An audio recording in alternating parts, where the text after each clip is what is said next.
Funsies over there will just sort of sit by the fence and watch the perimeter. Funsies requires little to no provocation to start a lengthy barking session. If it sets her off, we got about 3 hours of barking in her. 3 hours. We went to court with her, doggy court. You went to doggy court? Yeah, someone was complaining. We had 3 noise ordinances in a row with her. That's when we got the shock collar. It was when we realized that it was either that or they'd take her away. Wow. The shock collar thing, I was embarrassed to tell her, to be honest, because I do all these charity stuff, being, an actor and sort of being in the public eye and sort of telling everyone what a great animal person I am. And that goes against that. Funsies really does bark a lot whenever she's out here. Now, the shock collar isn't addressing why Funsies is barking, it's just trying to suppress the barking. Well, of course, it's not working. Another favorite barking platform is this spot overlooking the street. This is like a vantage point, isn't it, where she can see the street? Yeah.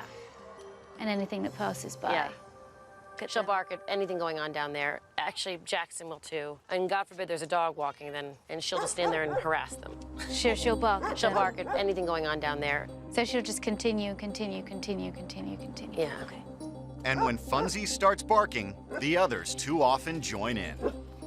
You hear it, and it's just, you know that you're annoyed, you know your neighbors are annoyed. If I call her, she just doesn't come. She doesn't, okay. It's just me shouting out the door, Funsies, Funsies, Funsies. What sort of training styles have you done? Have you had trainers before? This guy came in from a certain camp. He said, well, you have to be the alpha dog. And so it was a lot. Wait a second, you're a human, you're not a dog. Yeah. The training that Nicole has received with her dogs before from trainers is very much of the pack theory, alpha-based, you've got to be dominant over your dog kind of methodology. That's very old-style training and has been shown to be flawed in many, many areas. And when Funsies isn't barking, she's got another way to pass the time. Funsies digs. I don't know why dogs dig. I guess they're bored. Here are just a few examples of her work. Oh, yes. This one's a new one.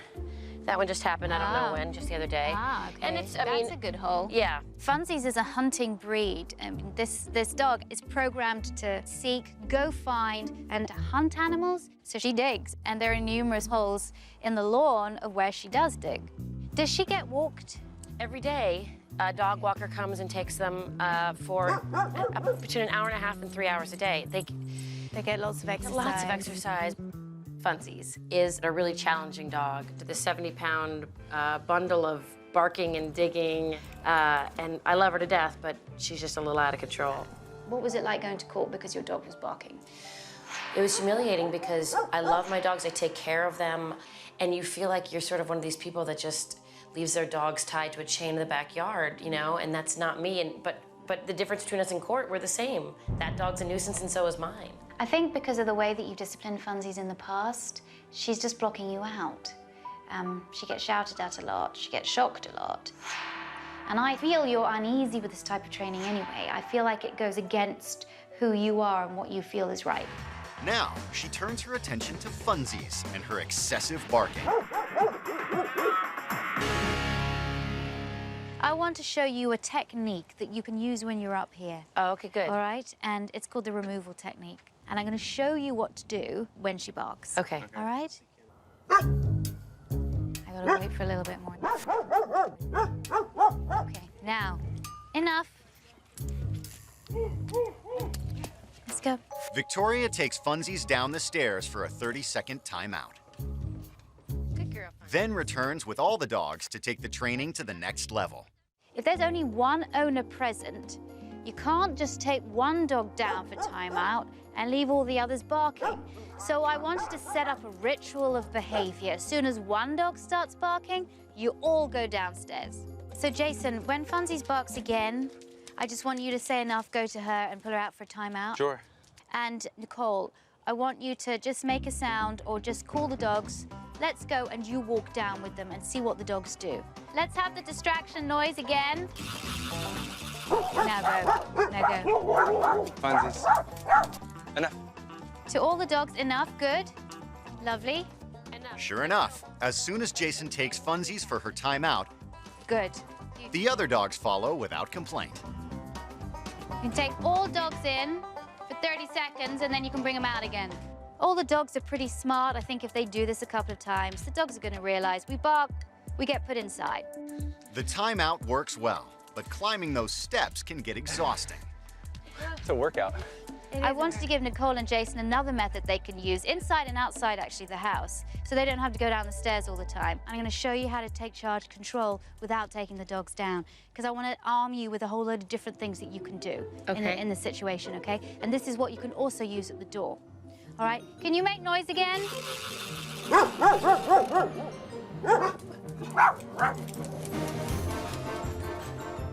Enough. Back. As soon as the dogs bark, Victoria uses her body, along with the vocal command, to move the dogs away from the railing. Back. And the barking stops immediately. Good boy. Good boy. Now, Nicole has a try. Okay, now get in there. Enough. Back. Back. Good. Back. Good job. Good job, Funsies. Well done. That was really good.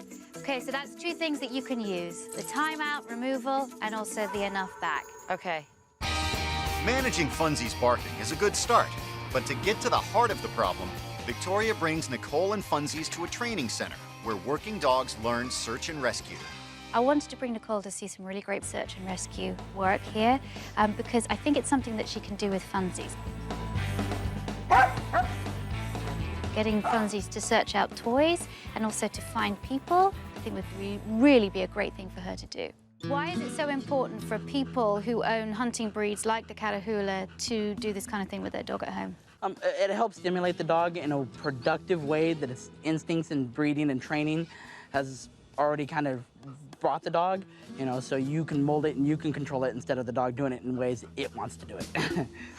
To channel Funsies' instincts in a better direction, Victoria starts teaching her to find a toy. And I'm going to show her where I hide it. Okay. Funsies, shh. Now, shh. Go find. Good girl. Good girl. The second part of this was to allow Funsies to see where I'd hidden the toy, but turn the barrel round. So she actually didn't have a visual. The visual was cut off. Good girl.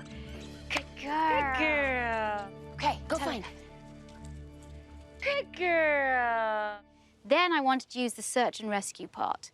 Search and rescue was to go actually find a person. On the first try, Funsies gets to see where Nicole hides. Good girl. Good girl. Good, all right. Very good, girl. Awesome. Okay, now I want you to go hide the same place, but I'm not going to show her where you hide. Okay. Okay? I'm going to tell her to go find you. She's such a good girl. All right, where's Mama? Where's Mama? Go find. Good girl. Good girl, Funsies. Then we made it in a place where she hadn't hidden before. And not telling her. Where's Mama? Go find. Go find. We've always known Funsies is incredibly bright. You know, she figures things out really quickly. So we just didn't really know how to channel it. This seems like a really great sort of thing where she gets to exercise, but mostly her brain, which is, I think, really exciting. Thanks for watching. If you love It's Me or the Dog and want more dog training tips and tricks, visit my official site, positively.com.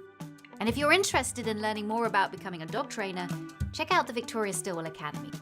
Links to both sites are in the description. I'll see you online.